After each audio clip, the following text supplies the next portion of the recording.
eu separei aqui. Então, a gente vai dar continuidade à parte de inferência estatística, né? Que a gente está abordando aí na segunda metade do curso.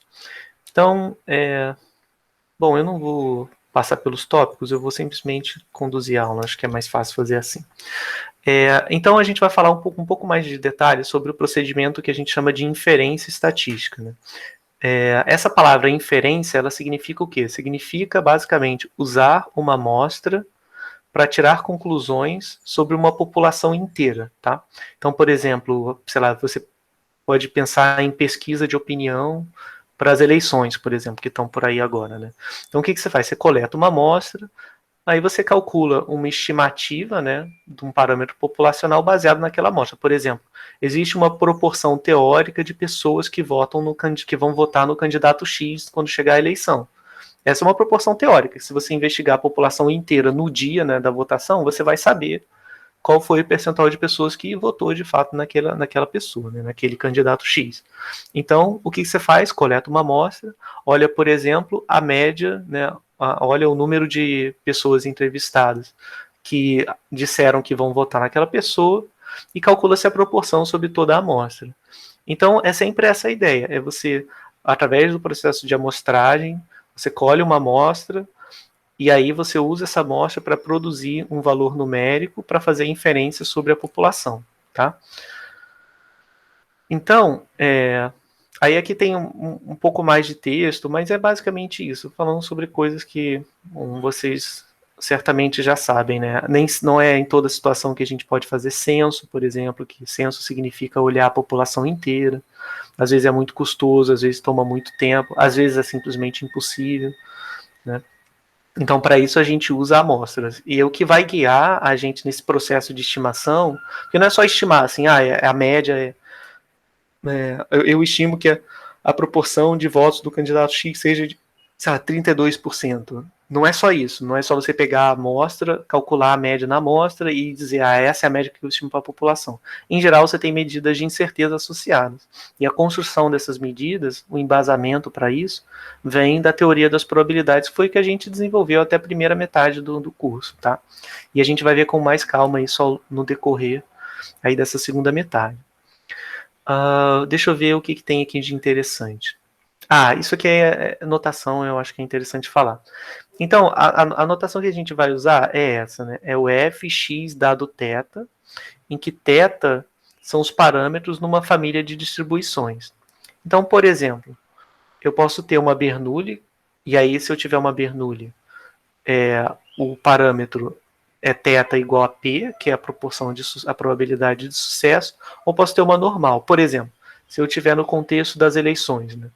Eu estiver falando o percentual de pessoas que vão votar no candidato X. Eu posso dizer o seguinte, estipular um modelo dizendo que XI vai ser 1 ou 0, e vai ser 1 se a pessoa aí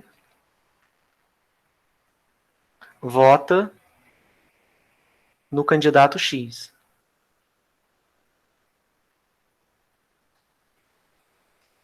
Tá? Esse X, deixa eu colocar diferente para não...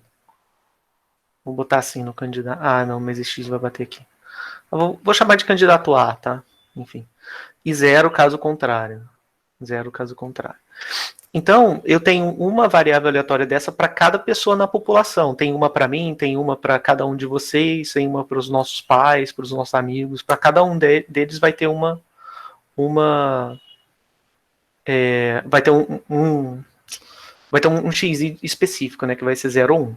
Então, assim, na população, para eu saber o número de votos, né, o número de votos na população, eu tenho que fazer o seguinte, eu tenho que o número de votos em A na população, eu vou ter que somar todos os xis, em que I vai de 1 até Nzão, que é o número de pessoas na população, certo?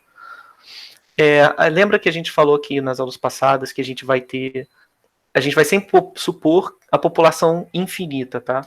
O que a gente vai dizer é o seguinte, a gente vai dizer que X, que é um eleitor genérico, ele segue uma distribuição Bernoulli de probabilidade P, em que P é a probabilidade de votar em A, tá? De votar em A.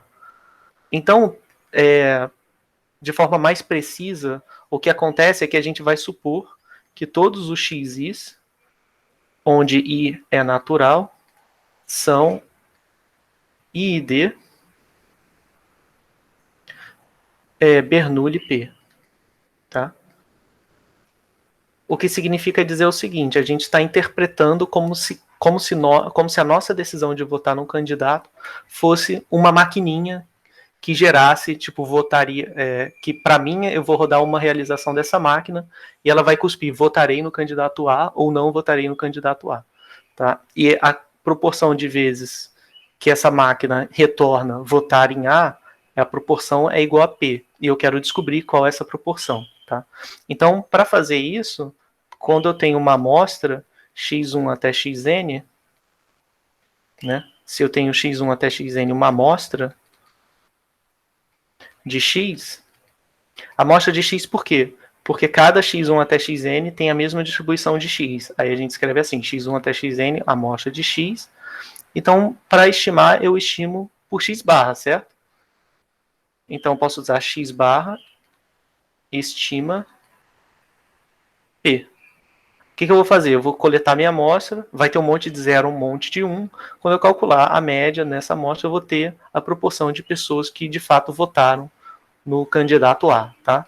E eu vou usar essa quantidade para estimar P. Quando eu estiver falando de estimador, eu vou sempre colocar um chapéu na quantidade desconhecida. Esse cara é desconhecido. Desconhecido. Então, eu vou escrever assim, ó, P chapéu, isso aqui significa, você pode ler como P chapéu, ou pode ler como estimador de P. Você pode ler assim, ó, o estimador de P é igual a x barra, tá? Isso quer dizer o quê? Que eu vou usar x barra para estimar P, tá? Bom, era isso. Aí você pode fazer isso em vários contextos diferentes. Você pode supor que o seu xi, ao invés de ser Bernoulli, em outras situações, né? Ele pode ser normal, como, por exemplo, se você estiver investigando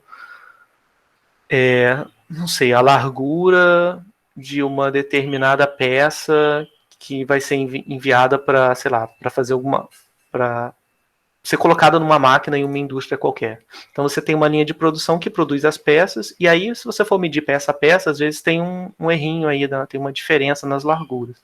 Então você pode pensar que a largura tem distribuição talvez normal, com uma certa média, que é a média especificada pelo fabricante, e um certo desvio padrão que provavelmente vai ser muito pequeno e que diferencia, né, a largura da peça para itens particulares produzidos pelaquela fábrica ou pelaquela companhia, pelaquela indústria. Então a notação que a gente usa é essa, tá?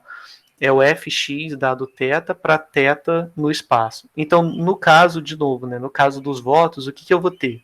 Eu vou ter f x dado θ igual a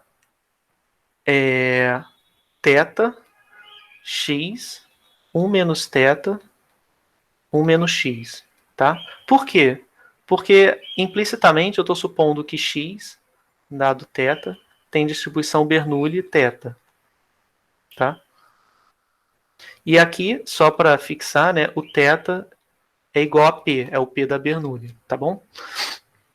E aí, bom, eu já expliquei de onde vem essa parte, e essa parte aqui é o espaço paramétrico. Então, aqui no caso, como θ é uma probabilidade, o meu espaço paramétrico é o intervalo 0,1, tá bom? Então, aqui, esse intervalo 0,1 está fazendo o papel desse θ maiúsculo, né? Essa letra aqui é um θ maiúsculo, tá bom? Então, em geral, quando eu estiver falando de inferência, eu vou estar com esse tipo de setup, tá? Em que eu especifico uma densidade ou uma função de massa de probabilidade para cada x, tá? E essa função de probabilidade diz respeito a uma distribuição de probabilidade que eu vou assumir, no caso Bernoulli. E aí essa distribuição vai ter um ou mais parâmetros que eu vou chamar de θ, tá? E aí eu tenho que identificar se é uma Bernoulli, esse θ vai ser o P da Bernoulli, se for uma normal, esse θ vai ser o μ e o sigma 2, e assim sucessivamente. E vai existir um conjunto de valores onde o θ varia, tá? Então aqui no caso, esse conjunto de valores é o intervalo 0, 1. Tudo bem? Professor, Oi. já que esse x são várias Bernoulli, não daria para você usar uma binomial no lugar? Daria, muito bem pensado, daria sim. Então, isso aqui é para uma unidade, tá? Então, eu posso formular de várias formas, de vários jeitos. Então, se eu tiver uma amostra, né? Vou colocar aqui para fixar. Se eu tiver uma amostra, chamar de x1 até xn, tá?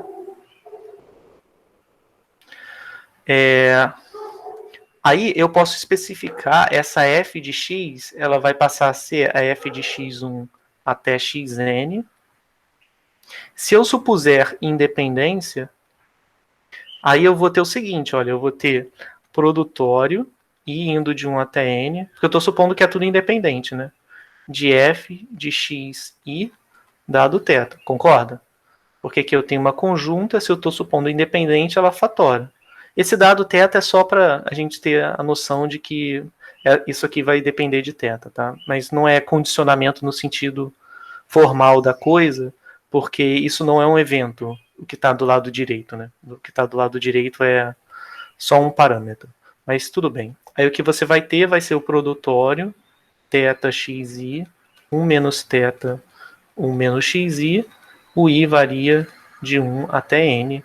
Isso aqui você vai ter θ vezes soma, que está elevado ao somatório de xi, 1 menos θ elevado a n menos xi.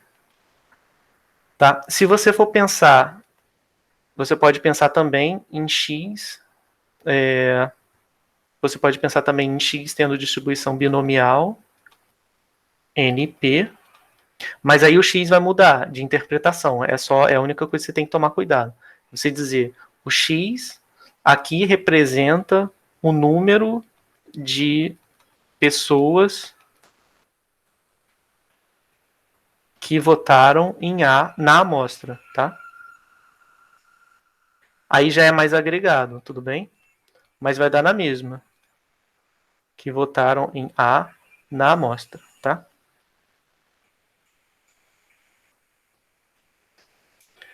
Então, se você fizer isso, o x vai ser binomial NP. Aí, como é que vai ficar essa função? Essa função aqui a gente vai chamar de função de verossimilhança, tá? Mas a gente não vai trabalhar tanto com ela, não. Vai ficar fx de θ. Agora, eu estou supondo... Mas o x mudou a interpretação, tá? Aqui você tinha um x para cada pessoa e você simplesmente olhava a conjunta de todos esses x's. Aqui não, aqui você vai olhar agregado. Quantas pessoas na amostra votaram em A? E aí vai ficar nx, né, θx, 1 menos θ, n menos x. Vê se não deu muito parecido, né? Aqui, olha, apareceu o somatório de xi. Bom, o somatório de xi representa quantos votaram em A. E aqui faz exatamente o papel de x, está fazendo sentido. E aqui, desculpa, aqui eu esqueci de botar o somatório. Porque veio daqui, né, mas eu esqueci de somar. Somatório xi. Então aqui vai aparecer esse somatório aqui, que está sendo representado novamente pelo x. A única diferença é essa parte, que não aparece aqui, tá? Essa parte não tem aqui. Mas tudo bem, para fins de inferência, isso não vai fazer diferença, porque não depende de θ, tá? A inferência, o foco é o parâmetro. A gente vai tentar olhar para o parâmetro e achar estimativas para ele. Em geral, constantes com respeito ao parâmetro não vão fazer diferença no processo inferencial, tá? Então, de fato, as f's vão ser diferentes, né? Essa função que a gente chama de verossimilhança vai ser diferente dessa função de verossimilhança, mas para fins de inferência não vai fazer diferença. Os estimadores que a gente vai obter vão ser os mesmos, tá? Ficou claro? Entendi, sim, obrigado. De nada. Então, bom, aqui eu estava falando, algo que a gente, esse slide está falando o que eu já coloquei aqui, tá? Que se eu supor, por exemplo, se eu tenho uma amostra, em geral, quando a gente estiver em estatística falando de amostra nesse curso, A amostra vai ser sempre, ou a amostra aleatória, né? Vai ser sempre uma coleção de nzinho variáveis aleatórias, x1 até xn, independentes, com a mesma distribuição de x, tá? Então, aqui, na verdade, o meu n seria igual a 1, né? Porque está tudo agregado. Aqui eu teria um nzinho, né? Em que o nzinho é o tamanho de amostra, e assim sucessivamente. E como eu estou supondo independência, eu posso fatorar dessa forma que está aqui, ó. A conjunta dado o teto igual ao produto das marginais, tá? Bom, e aí vamos falar um pouquinho sobre o que é estatística, parâmetro e estimador, né? Primeiro, o parâmetro vai ser uma medida numérica que é desconhecida, tá? E que descreve uma característica da população inteira, ou da distribuição de probabilidade da população, né? Então, bom, a gente pode resumir a informação que está contida na amostra usando algumas características da amostra, né? E aí, isso é o que a gente chama de estatística. Como assim? Então, a minha amostra, ela é... deixa eu botar mais uma folhinha aqui. A minha amostra... Ih, botei duas. A minha amostra é... caramba. É toda a coleção x1, x2 até xn, tá? São todos esses números aqui. Então, a estatística, na verdade, ela é uma função da amostra, né? Então, posso tomar, por exemplo, x barra representa a média dessa amostra, tá? Então, essa média é uma função que depende da amostra, tudo bem? Eu posso olhar para o desvio, para a variância também, para a variância amostral que a gente viu na aula passada. Essa variância amostral é uma outra transformação. Vou botar, sei lá, V de x1 até xn, tá? Então, esses caras aqui são estatísticas, né? Porque são funções...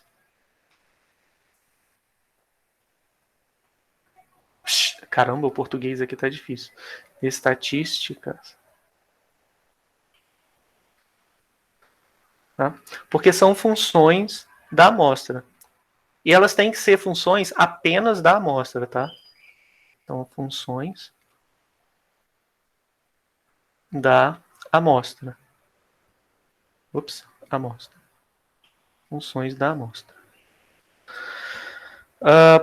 Por que eu falei apenas da amostra, né? Por exemplo, se eu tiver... Vamos olhar para o S2, né? Quem é o S2? S2 é definido como 1 sobre N, somatório e indo de 1 até N, xi, menos... Aí que apareceria um x barra, né? Ao quadrado. Se eu colocasse, ao invés de x barra, colocasse mi, tá? Aqui eu estou supondo, vamos supor que esse cara, que todas essas observações venham da normal mi sigma 2. Só para fixar um exemplo, tá? Se eu fizer isso aqui, trocando x barra por mi, tá? Primeiro tem um problema que eu não vou conseguir calcular quanto que é esse valor, porque depende de um parâmetro que é desconhecido, que é esse mi aqui. Segundo, isso aqui não é uma estatística, tá? Não é estatística e não é estimador.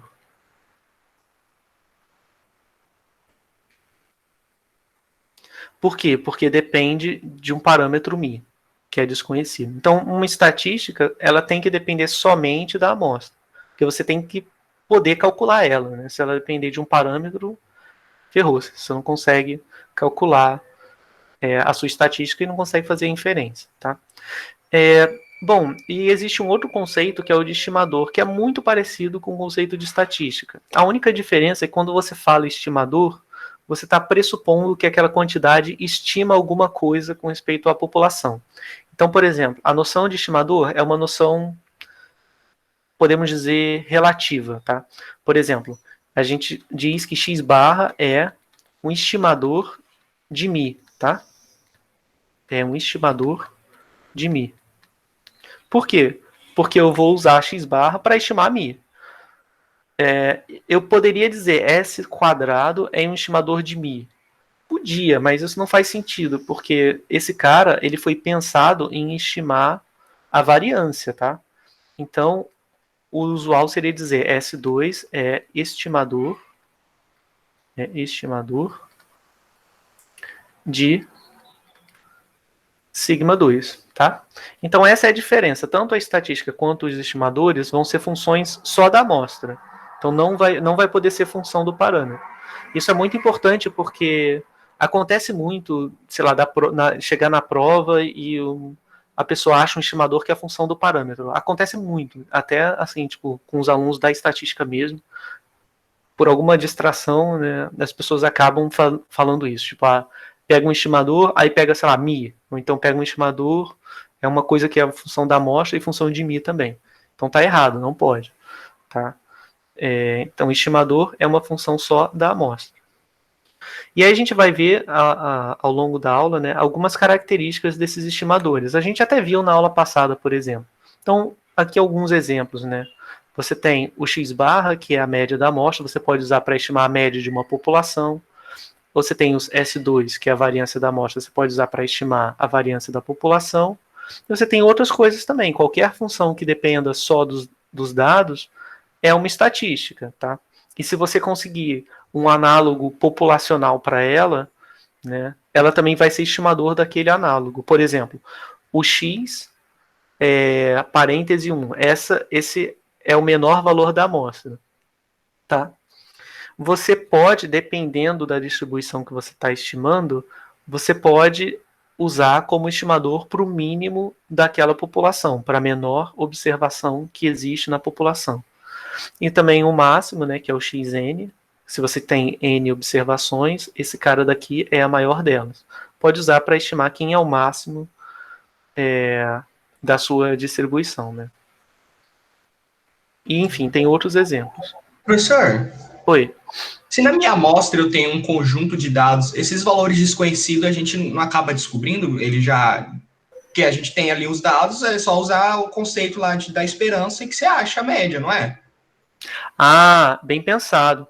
Mas o que acontece é que isso só vale em questão de prova, por exemplo, ou questão de exercício. Porque na questão, o que eu falo para vocês? Suponha que a média, que os pesos das pessoas adultas, blá blá blá, seja normal, com média, sei lá, 50 quilos e variância 10. Esses valores são chutados. Na vida real, a gente não conhece eles. Então, mesmo que eu calcule qual é o valor esperado de x barra, por exemplo, e veja que ele é mi, beleza, eu sei que é um mi, mas na vida real, esse mi é desconhecido. Eu não sei quem é, entendeu? Então, é nesse sentido que inferência ela não é trivial, porque eu não consigo arbitrar esses valores, entendeu? Se eu arbitrar e disser para você, olha, a população tem normal com essa média e essa variância, por trás, o que eu fiz, eu devo ter feito algum tipo de estudo ou um censo que determinou esses valores, mas isso não é a regra, é a exceção. Tá? É só porque a gente está migrando de situações em que a gente diz que conhece o Mi e o Sigma 2 para situações em que a gente assume que não conhece mais esses caras. Tudo bem? Entendi, obrigado. De nada. Então vamos olhar aqui. Eu acho que quando chegar lá na frente vai ter um gráfico que vai ser bem legal de mostrar para vocês, que eu acho que vai talvez deixar essa noção um pouco mais clara de como funciona para a gente usar uma estatística, um estimador, né, no processo de estimação de um parâmetro. Bom, vamos olhar com um pouco mais de calma, então, para alguns desses estimadores que a gente mostrou aqui. O primeiro deles, a média amostral. Ela é definida dessa forma. Em geral, a gente denota por x barra, tá? X barra é a média de x, se eu tiver uma outra variável aleatória y, y barra é a média de y, e assim sucessivamente, tá? Então, ela é definida como a soma dos xis, em que todos os xis têm a mesma distribuição de x, né? Então, isso aqui é a média amostral. Então, olha, um ponto importante é notar que por x barra ser função de uma amostra que é aleatória, né? Por ser uma função de coisas aleatórias, x barra é aleatório por si só. Então isso é muito interessante, é sempre notar que quando você está tomando a média, sei lá, das notas de alunos numa prova, na verdade, se você supuser que existe alguma aleatoriedade nas notas dos alunos, essa aleatoriedade vai ser transferida para uma aleatoriedade na média amostral também. Né? Porque se você fizer turmas independentemente e olhar a média de cada turma, vai dar um valor diferente. Tá?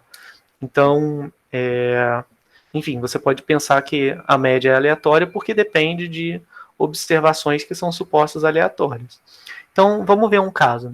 Por exemplo, se x1 até xn é uma amostra aleatória de uma população x qualquer, que tem distribuição μ sigma 2, então isso significa que cada xi vai ter distribuição normal μ sigma 2, e como é amostra aleatória, eu sempre suponho independente. Isso é uma convenção aqui do curso. Se eu não disser nada, só disser x1 até xn é amostra aleatória, eu estou implicitamente dizendo que x1 até xn são independentes. Então, olha só o que acontece. Eu sei que eu vou olhar agora para quem é a distribuição de x barra. E a gente já fez isso várias vezes. Então, primeiro, né, x barra eu posso escrever como Sn dividido por n, em que Sn é igual ao somatório de xi, onde i vai de 1 até n, tá? Então, o que vai acontecer? Eu posso calcular primeiro quem é a distribuição de Sn, que é a soma dos nxis. Bom, lembra lá da primeira metade da aula, do curso, que a gente viu que se os xi são normais, independentes, a soma deles também vai ser normal. E a média vai ser como a gente calcula a média, normal, né? Média da soma de xi vai ser a soma das médias. Como todas as médias são iguais a μ, então a média do Sn vai dar n vezes μ, tá? E a variância também vai dar n vezes sigma 2, tá? Se vocês quiserem fazer a conta, é muito fácil. E de Sn é igual a E do somatório de xi, que é igual ao somatório do valor esperado de xi. Aí cada xi, como eu estou com uma amostra aleatória dessa normal, cada xi vai ter distribuição normal μ sigma 2. Então todos esses valores esperados são iguais a μ. Como o meu i vai de 1 até n, aqui eu omiti, tá? Mas, enfim, vai dar nμ, tá? Então daí é que vem, ó, Sn normal nμ. Se eu olhar agora para a variância de Sn é igual a variância do somatório de xi. Aí, lembra, xi são independentes, porque é uma amostra aleatória. Então, como é independente, eu posso separar a soma e botar para fora da variância. Soma var de xi indo de 1 até n, tá? Então, isso aqui vai dar n sigma 2. Tudo bem? Pela mesma razão que aqui dava n μ, aqui vai dar n sigma 2. Então, daqui, olha, a gente obtém qual é o comportamento aleatório de Sn. Bom, para achar o comportamento aleatório de x barra, né, é muito fácil. É só x barra é Sn dividido por n. Então, isso aqui também vai ter distribuição normal, porque a gente viu que constante vezes variável aleatória normal também dá normal. Eu só tenho que recalcular a média e variância. Aí, o que acontece? Como é que vai ficar a média? Né? A média de x barra vai dar a média de Sn, vou fazer assim, E de x barra é igual a E de Sn dividido por n, que é 1 sobre n de Sn, né? Que vai dar 1 sobre n vezes nμ. Os n somem, vai dar μ, tá? E a variância? A gente fez essa mesma conta na aula passada. A variância de Sn vai ser variância de Sn. Ops, aqui eu deveria ser x barra. X barra, variância de Sn dividido por n, vai dar 1 sobre n2. Variância de Sn, que eu já fiz a conta, deu n sigma 2. Então, n sigma 2 dividido por n2. Esse n vai embora com esse, e o sigma 2 dividido por n, tá? Eu acho que esse resultado a gente já tinha deduzido várias vezes, mas, enfim, nunca é demais, né? Então, o que acontece? Repara uma coisa que é muito importante a gente notar, é que o x barra tem distribuição normal com a mesma média do xi, né? Vou colocar aqui. Escrever aqui, sei lá, aqui, xi normal μ sigma 2. Então, olha só, nota que a média do x barra é μ. Isso intuitivamente faz sentido, porque quer dizer que a média, né? Se você olhar o comportamento aleatório da média amostral, ele está centrado, né, ou seja, o que se espera para a média aritmética, para a média amostral, é que ela seja igual à média populacional, mas tem uma aleatoriedade ao redor, né, tem uma variabilidade ao redor desse valor. E qual é a variabilidade? A variabilidade é a mesma variabilidade de cada observação separadamente, que é sigma 2, só que ela vai ficar n vezes menor. Então, olha a vantagem de você usar x barra para estimar a média. Né? Para você estimar a média, sei lá, de notas no Enem, você pode coletar uma amostra de pessoas e ver, né, usar aquela média para estimar. Ou você pode olhar uma pessoa só também, mas aí uma pessoa só, a variabilidade vai ser n vezes maior, né, do que a variabilidade daquela média. Então, esse é um resultado muito importante. O fato da variância da média amostral ser dividido por n é que torna, né, é o arcabouço teórico que justifica a gente usar a média amostral ao invés de usar um valor individual para calcular, para estimar a média da população, tá? Então esse é um resultado bem legal, quer dizer que quanto maior a amostra, menor vai ser essa variância e mais próximo o x barra vai estar de μ, né? Porque assumindo que o x barra é aleatório, então aqui está o μ, então você tem essa situação, é para um n, sei lá, igual a 1, para um n igual a 10, você vai ter uma variância 10 vezes menor. Então vai ser algo mais assim, concentrado, para n igual a 10, tá? Em que aqui eu estou plotando a densidade de x barra, tá? No ponto x, e aqui é o x. Tá bem? Então essa que é a interpretação. Você vai aumentando o n, e aí a distribuição, né, do x barra vai ficando cada vez mais centrada em μ. A gente viu isso lá na primeira parte do curso. E aí, olha só que legal, a gente fez isso, né, essa conta toda, supondo que os xi são normais. Mas e se os xi não forem normais? Então, se x1 até xn for uma amostra de uma população qualquer, aí, se o n for grande, a gente vai poder usar o TCL. Né? Porque, por exemplo, supõe que esses xi sejam Poisson, por exemplo. Né? A gente não sabe qual é a distribuição da média de Poissons. Né? A gente não viu no curso. Mas a gente sabe que qualquer que seja essa distribuição, né, o TCL garante que se o n for muito grande, se o tamanho da amostra for muito grande, a distribuição da média amostral vai ser aproximadamente normal, tá?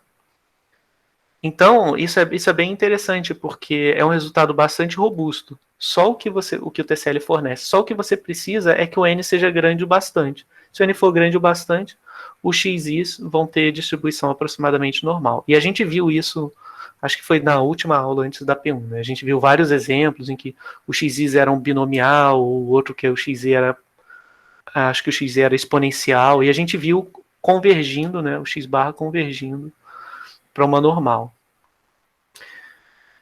Então, vamos fazer aí algumas continhas, né? Um exemplo. Então, aqui nesse exemplo, a gente tem as especificações de uma característica de qualidade, estabelecem um limite máximo de 150,6 unidades. A medição dessa característica, então, assim, pelo que eu entendi, é uma característica qualquer, e se essa característica estiver acima de 150,6, aquele produto não está com um procedimento de qualidade adequado. Isso pode ser alguma toxicidade medida em alguma escala. Né? Então, você não quer que a toxicidade passe de um determinado valor. Se passar daquele valor, você pode ter problema sério aí de qualidade, problema de saúde, algo assim. Então, vamos contar que a medição dessa característica ela é normal, com média 150, variância 2 e desvio 1. Né? Então, determine a probabilidade que a média amostral de uma amostra aleatória de tamanho n igual a 49 ultrapasse esse limite. Né? Então, o que eu quero? Eu quero calcular a probabilidade de que x barra de que a média amostral de uma amostra aleatória blá, blá, blá, ultrapasse 150,6. Tá? Então, eu sei que o n é igual a 49. Tá? Então, o que vai acontecer? Como eu sei que x tem distribuição normal, 150... Pera, por que tem... Ah, não, desculpa, eu que li errado. 150 é a média e a variância é 2,1. Porque tem duas vírgulas, eu estou acostumado a sempre botar. Vou colocar ponto aí, fiquei confuso. Então, vou colocar assim para não confundir. Então, eu sei que x tem essa distribuição, né? Quem é a distribuição de x barra? Se x é normal, eu nem preciso de TCL. X barra vai ser normal também. Não vai ser aproximado, vai ser exatamente normal. Quem é a média de x barra? A gente viu que é a mesma média das observações, 150. E a variância fica sendo dividido por n, que é 49. Fica 49 vezes menor do que a variância de uma observação só. Tá? Então, olha, o que eu posso fazer é... vou botar vírgula, porque agora vai confundir com multiplicação. Né? Então, 2,1 vezes 49. Então, tem que calcular qual é a probabilidade. Deixa eu aproveitar que o R está aberto. Eu já faço isso aqui. Então, eu quero calcular essa probabilidade aí. Vai ser 1 menos P enorme.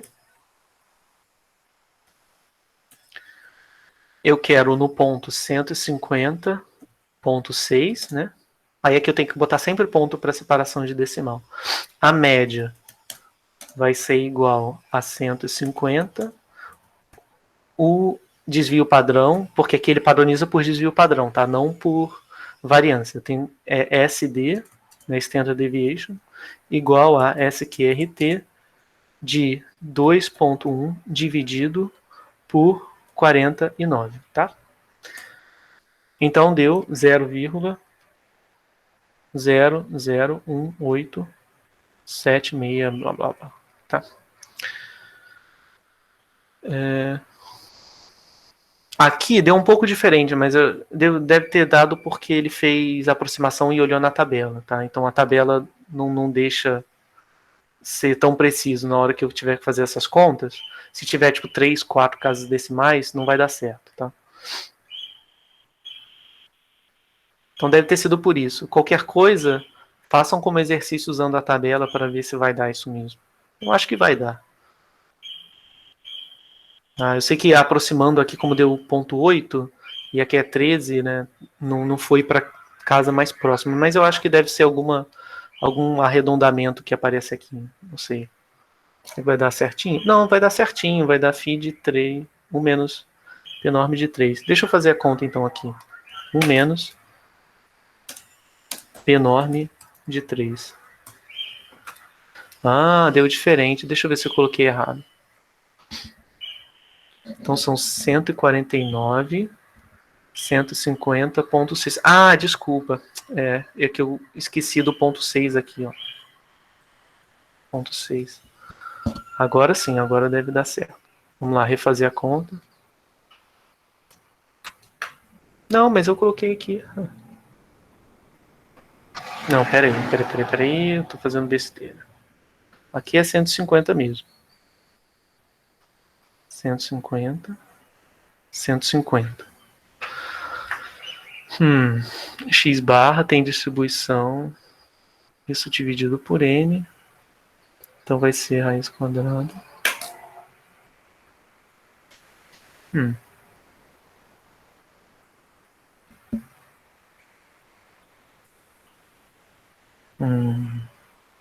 Por que deu diferente? Esquisito. Fazer a conta com calma. X bar padronizando. Eu tenho que padronizar usando essa distribuição aqui, na 150. E eu tenho que dividir pelo desvio padrão, que vai ser raiz de 2,1 dividido por 49. Menor ou igual a... Caramba, a moto passou aqui. 150... Não, aqui na verdade. É maior do que 150,6 menos 150. Professor, eu acho que deve ter dado diferente porque ele aproximou o desvio padrão para 0,2 só. Então... Deixa eu voltar aqui. Faz sentido, entendi. Porque isso aqui não vai dar... Isso aqui vai dar dízima, provavelmente, né? Tá dividindo por 7 e 7. Obrigado, valeu. Eu tava achando, mas eu devo ter feito alguma coisa errada, porque... Beleza, faz sentido. Então é na hora de fazer essa conta aqui, né? Deixa eu eu só vou colocar aqui, mas só pode ser isso, né? 150,6 menos... Ah, que conta, idiota. Não devia ter posto resultado normal. Resultado direto. SQRT 2,1 dividido por 49. Ah, é verdade. Hã?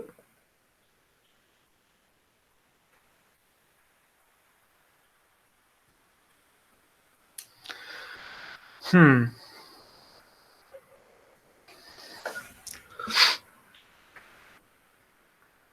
Zero vírgula dois.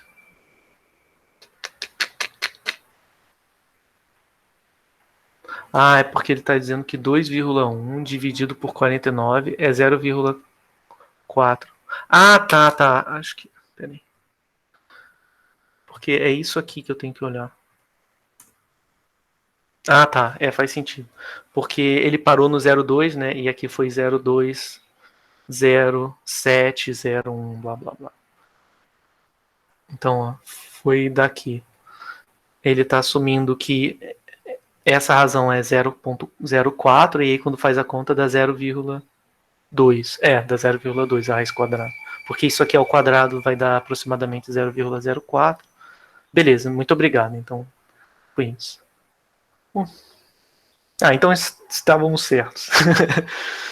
Que bom. Ficou alguma dúvida, pessoal? Acho que ficou um pouquinho confuso porque a gente foi checar a conta, mas foi isso mesmo. É só uma questão de aproximação que Professor, uma surgiu coisa assim que fazendo essa parte. eu fiquei em Oi. dúvida é que o ideal é sempre aproximar para uma normal, então, independente da minha. Se der para aproximar, o ideal é aproximar para uma normal? Nesse caso, a sua distribuição x é normal, tá? Então o x barra vai ser normal. Mas é o x barra, não é qualquer coisa, tá? Mas se o x fosse Poisson, vamos supor, então, assim, vamos fazer a conta. Se x é Poisson com média 5, tá? Então, se eu pegar um x barra, aí eu vou supor o meu n igual a 49, tá? Se eu supuser que o n é grande o suficiente, o x barra vai ser aproximadamente, aí eu coloco esses dois tios aqui, tá? Normal, com média. Quem é a média? Vai ser a mesma média do x, que é 5, e a variância a gente viu que fica n vezes menor. Então a variância vai dar 5. Por que 5 de novo? Porque na Poisson tanto o valor esperado quanto a variância são iguais a 5, tá? Então aqui vai ficar 5 dividido por n, que é 5 dividido por 49. Tudo bem? Mas isso é para x barra. Se a gente for olhar, por exemplo, S2, aí eu não vou poder dizer que S2 é aproximadamente normal, tá? Porque S2 não é a média. Tudo bem? Entendi, obrigado. De nada. Isso também vai valer para somas, tá? Se por alguma razão eu estiver calculando somas, por exemplo, soma de xi, com i indo de 1 até 49, eu também posso usar o TCL para aproximar para uma normal. Mas são só esses dois casos, soma e média, tá? Então, se eu for olhar para a soma, né? Vai ser uma normal, qual é a média? Aí vamos fazer rápido. Se eu estou somando 49 vezes a variável aleatória x, a média vai dar 49 vezes 5, tá? Aí eu estou fazendo implicitamente aquela continha de colocar o valor esperado aqui e fazer a conta, mas vai dar 49,5 vezes 5. E quem vai ser a variância? Bom, a variância vai ser... Agora faz a conta implicitamente colocando uma variância aqui. Vai dar o somatório das variâncias porque os x são independentes, supondo que x são independentes. Então vai dar somatório das variâncias de xi, vai dar de novo, né, 49 vezes 5, tá? Porque a variância de cada xi é 5 e eu estou somando 49 vezes. Tudo bem? Então, também serve. Mas só pode aproximar para normal se for média ou se for soma. E só pode fazer se os xi são independentes e se todos os xi tiverem a mesma distribuição, tá? Então tem esses quatro casos, né? Tem que ser x barra ou tem que ser x somatório de xi. E aí nesses casos você tem que ver os xi tem que ser todos com a mesma distribuição e os xi tem que ser todos independentes, tá bom? Então nessas condições você pode aproximar a média ou a soma por normais, tá? Fez sentido?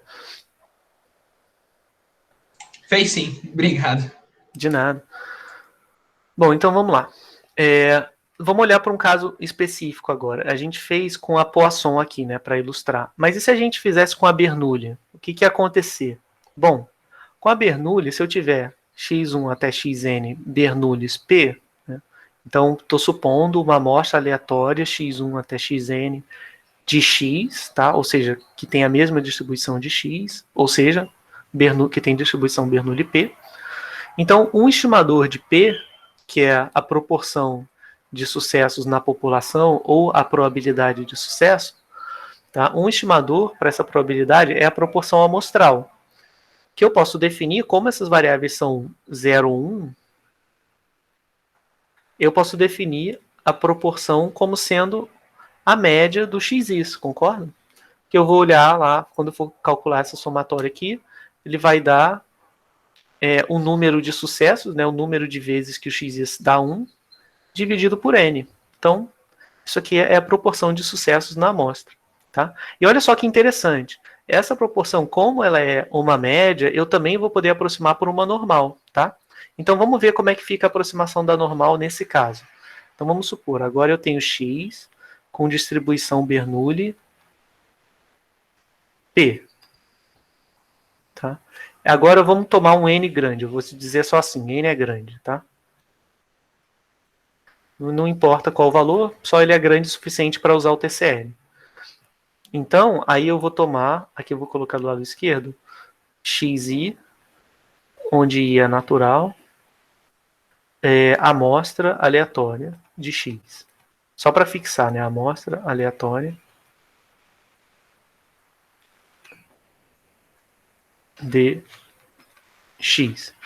Então, se isso vale, vamos olhar para quem é o x barra. Tá? O x barra vai ter distribuição aproximadamente pelo TCL, tá? Então, pelo TCL, x barra vai ter distribuição aproximadamente normal. E agora vamos fazer um exercício. Vocês que vão ter que me dizer quem é a média e quem é a variância. Deixa eu tirar daqui para deixar um pouquinho mais de desafio. Quem é a média que eu tenho que colocar aqui?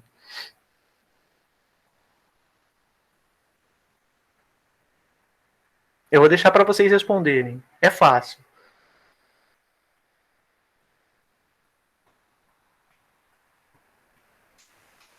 Alguém? N vezes P? Quase isso. Tenta de novo. Por que n vezes p? Esse cara aqui é 1 sobre n somatório do xis, tá? Então, o que vai dar a média desse cara? O que vai dar o valor esperado disso aqui?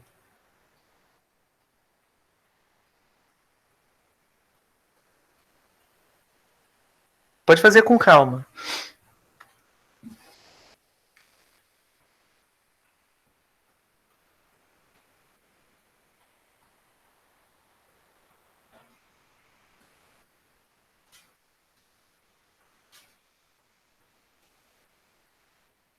Alguém?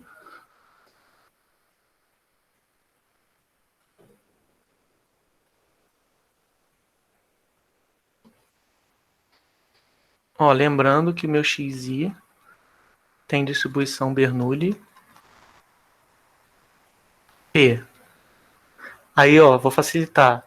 O valor esperado de xi é P, concorda? Se você esqueceu isso, é fácil de ver, porque o xi só pode ser 0 ou 1. O valor esperado é 0 vezes a probabilidade de ser 0, mais 1 vezes a probabilidade de ser 1. Então vai ficar 0 vezes 1 menos P, que dá 0, mais 1 vezes P, então dá P. Logo, o valor esperado do xi é P. Sabendo isso, quem é a média que eu tenho que colocar aqui?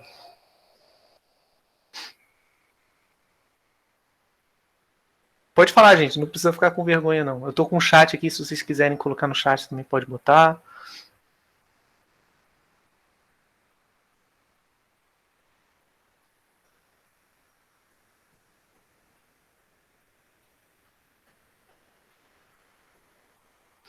O que eu tenho que... Engraçado isso. O que eu tenho que colocar aqui, gente? tenho 2 parâmetros. O que eu tenho que colocar nesse primeiro cara? Esse primeiro sempre é o valor esperado da variável aleatória, né? Ele vai ser o valor esperado de x barra. Que dá quanto?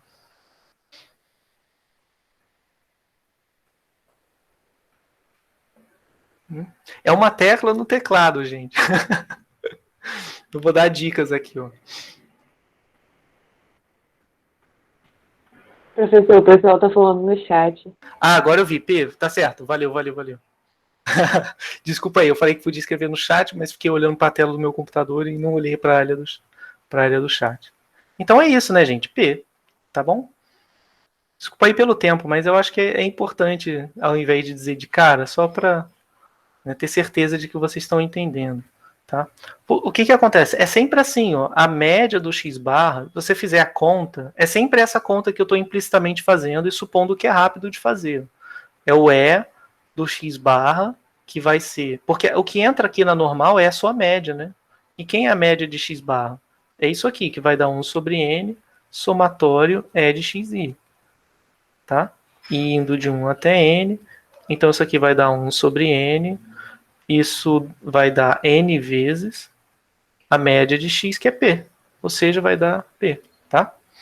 Então é sempre assim, o cara que você põe aqui é a média da distribuição. No caso aqui foi o parâmetro p, e no caso da Poisson foi o parâmetro lambda, tá? Mas não vai ser sempre assim, vai ser o valor esperado. Se o valor esperado for uma função do parâmetro, então, por exemplo, se x fosse exponencial, entraria aqui o valor esperado da exponencial, né?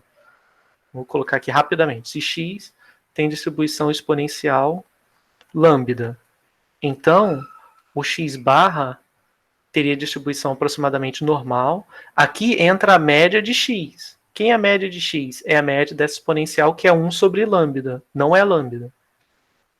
E a variância fica sendo 1 sobre lambda ao quadrado dividido por n.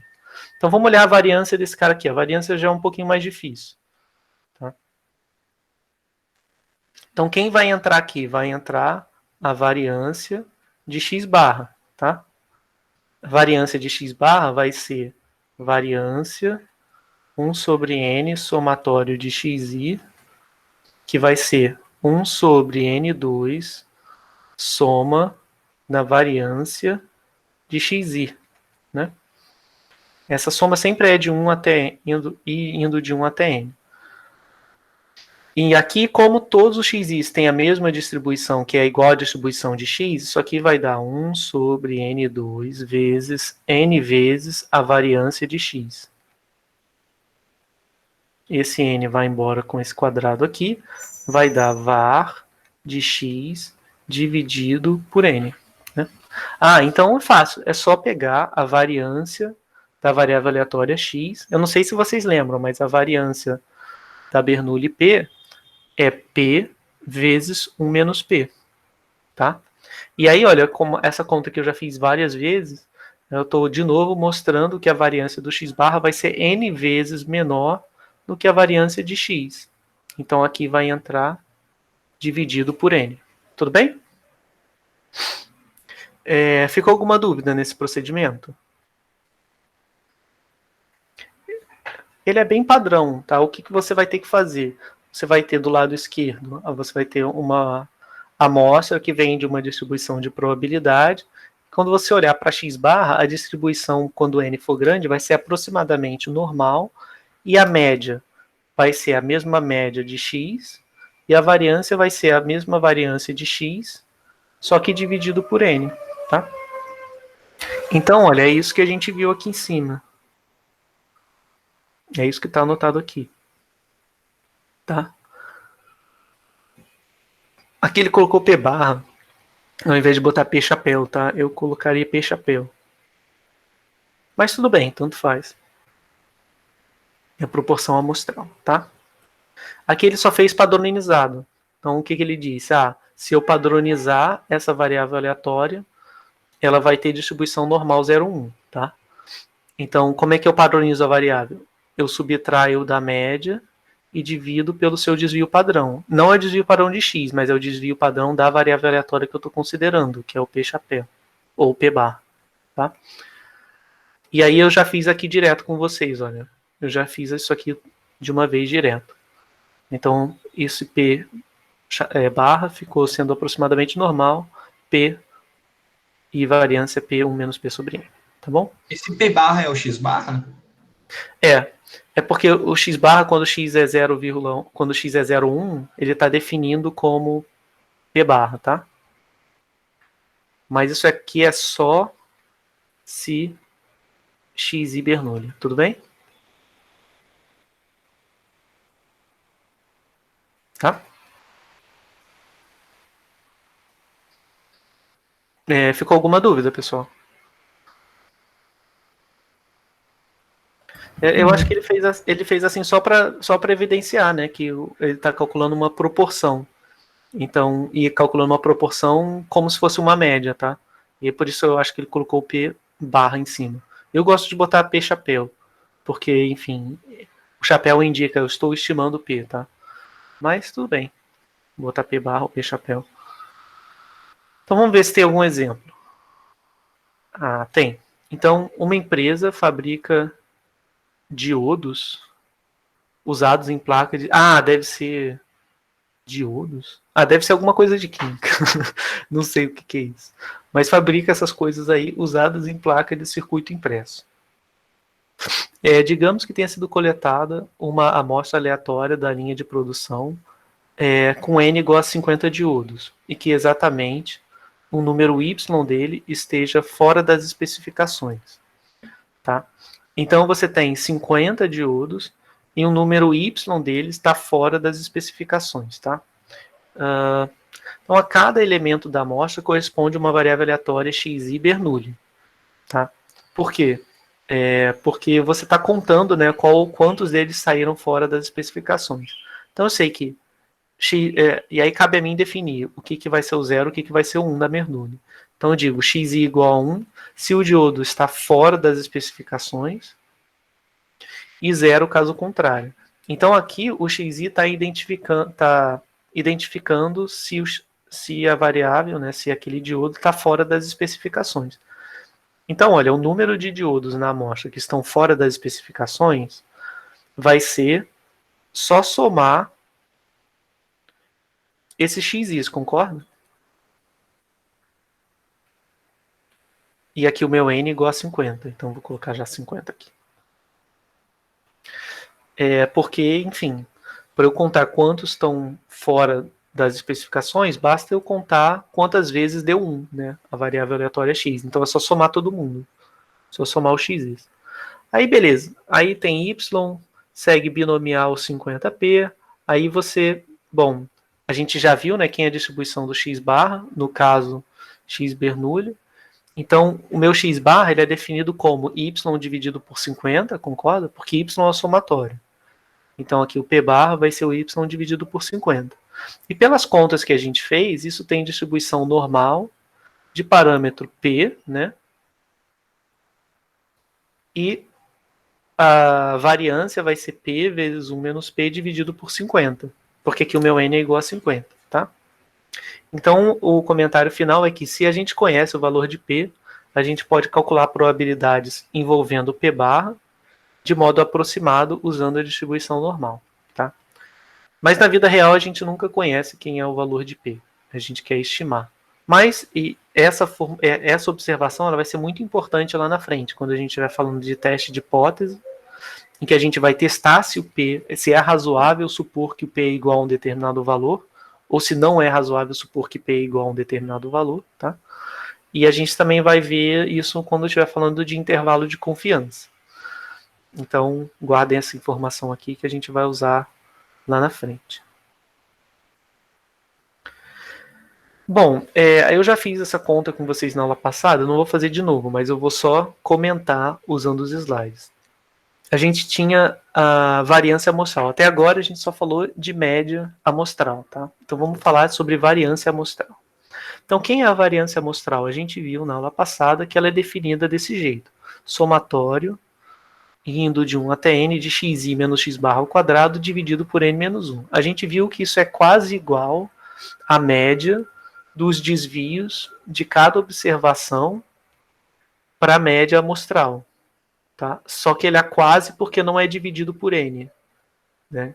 Ele é dividido por n-1. E a gente viu que a razão de ser dividido por n-1 é para que o valor esperado de S2 seja igual a sigma 2. Então isso aqui vai implicar o valor esperado desse cara é igual à variância do x, tá? Então, a razão de fazer isso é, a gente vai ver aqui, né, que aí a gente vai ter um estimador que é não viesado, o S2. Quer dizer que ele não tem viés, que significa dizer que a sua esperança é o que ele quer estimar, tá? Então, a gente também falou sobre o desvio padrão amostral, que é definido como a raiz de S2. Então, a observação é, sendo S2 e S variáveis aleatórias, elas vão ter uma distribuição de probabilidade, tá? Só que, em geral, não é fácil conhecer a distribuição dessas variáveis. E aí tem um caso particular. Se o x1 até xn é uma amostra aleatória de normal, a gente pode provar, né, que n-1 vezes S2 dividido por sigma 2 tem distribuição Q quadrado n-1. Tá? Essa distribuição Q quadrado a gente não viu ela, né? A gente não vai usar ao longo do curso, mas ela é uma distribuição que tem essa cara aqui. S2, né, tá sempre na parte positiva da reta. Se eu multiplicar por n-1 e o n for... n é um tamanho de amostra, então isso aqui vai ser sempre positivo ou zero. Mas como eu nunca vou tomar uma amostra de tamanho 1, esse cara não vai dar zero, vai ser sempre positivo. E o sigma 2 denota, usualmente, né, denota a variância de x, que também é positiva. Então essa quantia sempre é positiva. E o que acontece? Então a distribuição ela vai ser assim, aqui quadrado. Tá? Aqui quadrado n-1. Tá? E aí esse n-1 aqui é o grau de liberdade, é um parâmetro aqui quadrado. Existem vários. Uma para cada grau de liberdade possível. Você pode colocar qualquer valor positivo como grau de liberdade. Em geral, a gente trabalha com graus de liberdade inteiros, tipo 1, 2, 3, 4.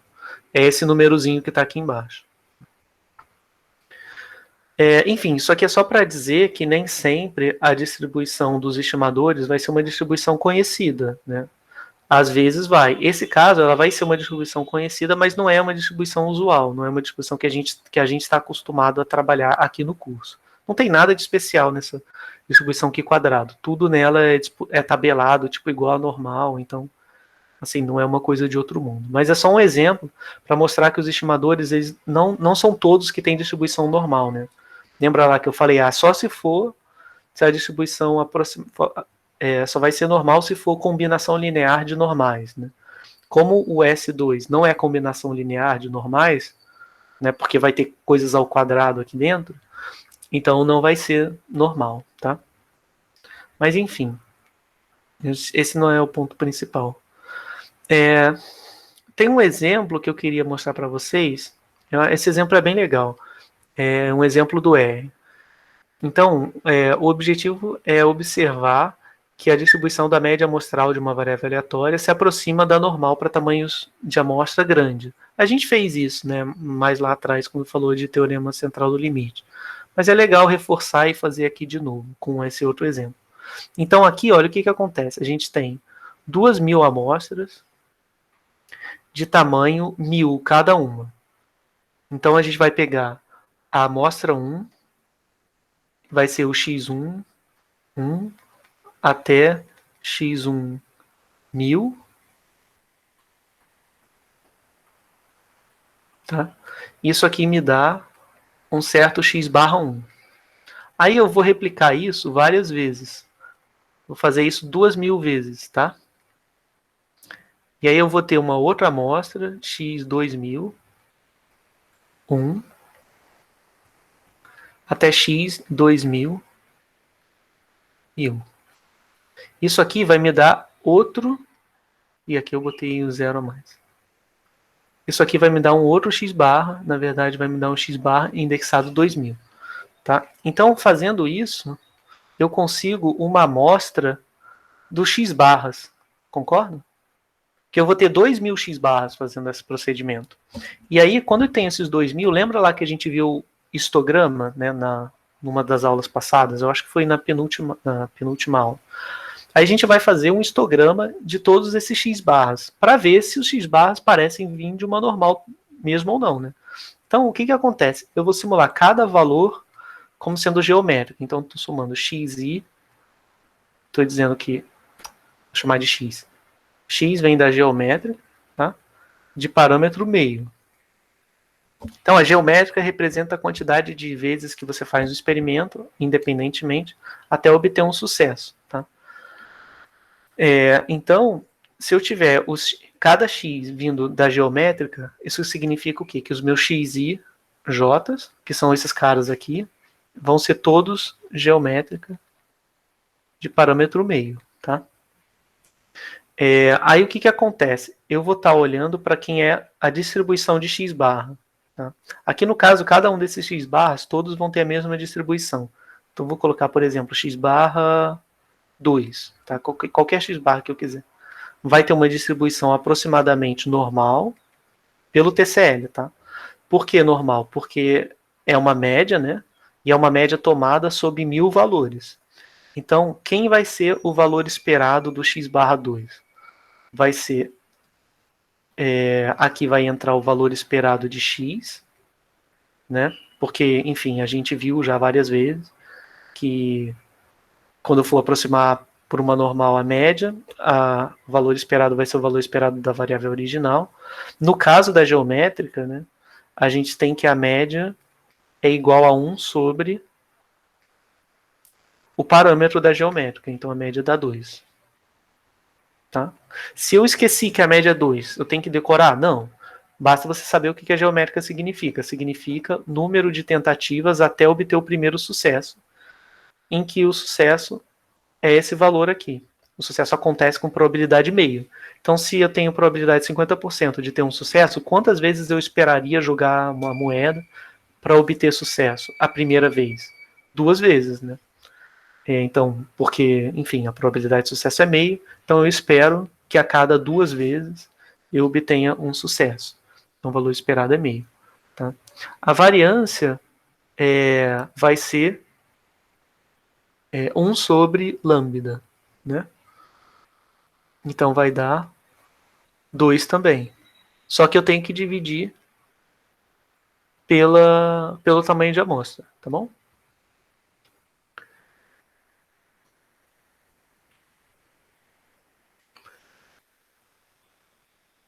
Então, esse é o objetivo. A gente vai comparar com essa normal usando o TCL. Então, vamos ver o histograma, o que a gente tem. Aqui tem um código que foi usado no R para gerar, para fazer esse experimento, né? Então, se você olhar aqui, é só um loop de for, né?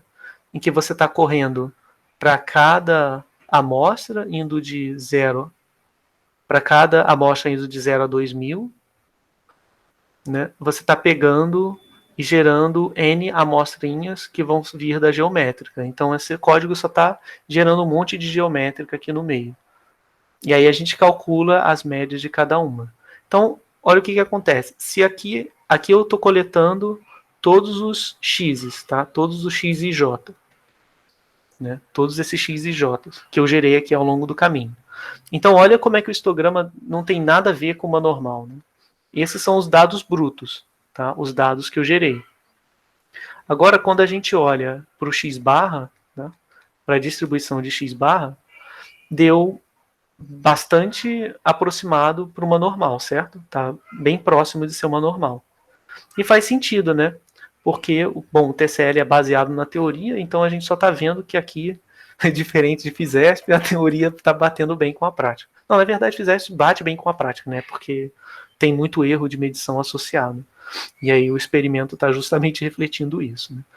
Mas é interessante ver isso, porque agora a gente está fazendo a conexão de tudo que a gente viu. Histograma, que foi uma coisa que a gente viu nas 2 aulas, mais TCL, mais a parte da aula de hoje, que a gente fez umas continhas, né? Para mostrar qual é a distribuição da normal que você usa para aproximar uma média amostral, tá? Então é bem interessante, a gente vê que de fato, né, aqui nesse histograma eu tenho 1000 vezes 2000 valores, né? Aqui nesse histograma eu vou ter 2000 valores, que são 2000 x barras diferentes. Então eu colhi uma amostra, calculei um x barra. Ele vai virar um ponto aqui nesse histograma. Aí eu fui lá, calculei outra amostra de tamanho 1000, calculei o x barra, deu um outro ponto nesse histograma. Aí fui lá, fiz isso de novo, calculei outra, terceira amostra, calculei o x barra, deu outro ponto. Aí eu juntei todos esses pontos aqui e deu aproximadamente normal. Essa curva é exatamente a da normal apropriada, né? Tá vendo? Normal, cuja média é 2, e o desvio padrão é 2 sobre n, tá? Ou seja, média 2 e variância 2 sobre n, tá? Então, funcionou, deu certinho aqui. E aqui é a mesma coisa, só que com tamanhos de amostra diferentes para calcular o x barra, tá? Então, aqui, nesse exemplo, eu tenho x1 até x1000 aqui, eu vou colocar n, tá? Então aqui, ao invés de ser 1000, eu estou colocando n, e aí esse n está variando. No caso, n igual a 10. Olha só como é que a aproximação não está tão boa, né? Você vê que o histograma, que é a distribuição do x barras, está um pouquinho desviado, um pouquinho assimétrico à direita, né? Ele não está simétrico e não está batendo com a curva de densidade que deveria estar. E à medida que eu vou aumentando o tamanho de amostra, em geral, eu vou obtendo resultados melhores, vou obtendo aproximações melhores para normal, tá bom? Ficou alguma dúvida, gente, nesse exemplo?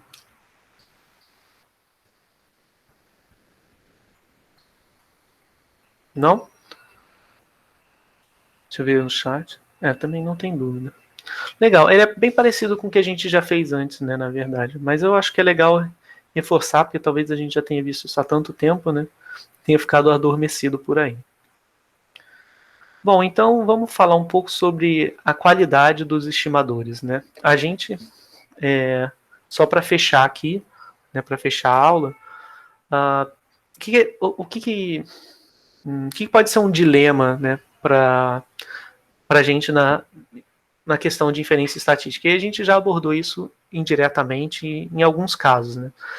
Nem sempre a gente vai ter só um estimador que é razoável para uma determinada quantidade. Às vezes a gente pode ter vários estimadores, ou tipo 2 estimadores, que a gente está na dúvida, né? Eu quero estimar uma mesma quantidade, mas eu tenho 2 estimadores diferentes. Era o caso que a gente tinha visto na aula passada, que a gente tinha o S2, que era definido como 1 sobre n menos 1, somatório, xi menos x barra, menos x barra ao quadrado, indo de 1 até n, e a gente tinha o S asterisco 2, né? Não sei se vocês lembram. Era 1 sobre n, somatório indo de 1 até n, xi menos x barra ao quadrado. A única diferença do S2 para o S2 asterisco é a divisão, que aqui eu dividi por n, por n menos 1, e aqui dividi por n. O meu argumento para dividir por n é que, em termos de interpretação, o argumento favorável era que é mais fácil interpretar esse cara, porque esse é a média dos desvios ao quadrado com respeito à média amostral. Então esse eu tenho mais interpretação. Esse aqui, a interpretação não é tão legal, é quase a média, né? Mas a gente viu que se o n for grande, não vai fazer muita diferença. E a gente viu que, em geral, a gente prefere esse estimador do que esse. Por quê? Porque esse estimador, ele tem como valor esperado exatamente o que ele está pretendendo estimar, que é o sigma 2. Enquanto aqui, o valor esperado... Ih, o que eu fiz? Ah, droga. Peraí.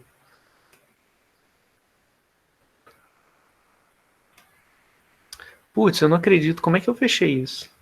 Droga. Ah, beleza, funcionou o restore. Então aqui a gente tinha visto que o E... Ixi. Tudo bem, vou deixar assim. A gente tinha visto que esse valor esperado tinha dado n menos 1 sobre n sigma 2, que não é exatamente igual ao sigma 2. Então esse cara daqui era preferível segundo esse critério, que em média ele está acertando o valor que ele se pretende estimar. Então aqui a gente vai ver alguns critérios. Como você faz para escolher estimadores? Um outro caso, por exemplo, é se eu tiver x Poisson, por exemplo. Poisson lambda. Aí eu quero estimar o lambda. Aí o que eu faço? Bom, eu vejo que lambda é definido como o valor esperado de x, tá? Bom, e aí um estimador natural, x barra, tá? Para estimar a lambda. Então x barra pode ser um estimador de lambda. Aí eu também posso ver o seguinte: mas o lambda também é a variância de x, né? Bom, se eu for por essa linha, eu posso usar o S2 para estimar o lambda, né? Concorda? E aí eu tenho um impasse, eu fico, bom, o que